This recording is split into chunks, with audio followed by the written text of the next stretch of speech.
Bollywood star hero Salman Khan గురించి ప్రత్యేక పరిచయాలు అవసరం లేదు. తెలుగులో సినిమాలు చేయలేదు కానీ తెలుగు ప్రేక్షకులకు ఈయన పేరు పరిచయమే. సినిమాల పరంగా స్టార్ ఇమేజ్ అందుకున్నాడు కానీ పర్సనల్ లైఫ్ మాత్రం అంత బాగోలేదు. 6 పదుల వయసు వచ్చినా పెళ్లి చేసుకోలేదు. ఆయన పెళ్లిపై రకరకాల వార్తలు వినిపిస్తూనే ఉన్నాయి. పెళ్లి చేసుకోవడానికి ఆయన మాత్రం ఆసక్తి చూపించడం లేదు. తాజాగా సల్లుబాయి పెళ్లిపై ఆయన తండ్రి సంచలన విషయాలను బయటపెట్టారు. ఆయన ఏం చెప్పారో ఈ వీడియోలో తెలుసుకుందాం.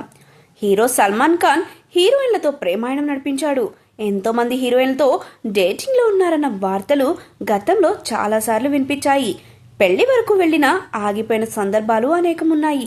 60 ఏళ్లు వచ్చినా పెళ్లి చేసుకోలేదు.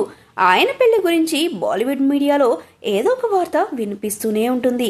తాజాగా సల్మాన్ ఖాన్ పెళ్లి చేసుకుపోవడానికి గల కారణం గురించి ఆయన తండ్రి సలీం ఖాన్ ఆసక్తికర వ్యాఖ్యలు చేశాడు. తన కుమారుడికి ఎందుకు పెళ్లి కావట్లేదో అసలు కారణాలను బయటపెట్టారు.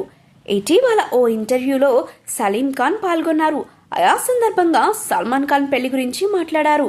సల్మాన్ ఖాన్ కు పెళ్లి చేసుకునేందుకు ధైర్యం చాలడం లేదు. అతను తన తల్లి లాంటి అమ్మాయి భార్యగా రావాలని కోరుకుంటున్నాడు. సల్మాన్ తో ఎంతో మంది హీరోయిన్లు పనిచేశారు. అలాగే చాలా మంది గర్ల్ ఫ్రెండ్స్ ఉన్నారు. వారిలో తన తల్లి లాంటి అమ్మాయి కోసం చూస్తున్నాడు కానీ దొరకలేదు. అదే అతని మనసులో ఉండిపోయింది. దాంతో పెళ్లి మీద మొత్తానికి ఇంట్రెస్ట్ పోయింది. పెళ్లి చేసుకుంటే కుటుంబానికి దూరం అవుతానన్న భయం కూడా నా కుమారుల్లో ఉంది. ఈ కారణాలతోనే సల్మాన్ పెళ్లి ఆలస్యం అవుతుందని ఆయన అన్నారు. ఈయన ఇంటర్వ్యూ వీడియో ప్రస్తుతం సోషల్ మీడియాలో వైరల్ అవుతుంది. ఇక సల్మాన్ సినిమాల విషయానికి వస్తే ప్రస్తుతం సికిందర్ అనే మూవీ చేస్తున్నాడు. రష్మిక మందాన హీరోయిన్ గా నటిస్తుంది. త్వరలోనే మూవీ రిలీజ్ కాబోతుంది.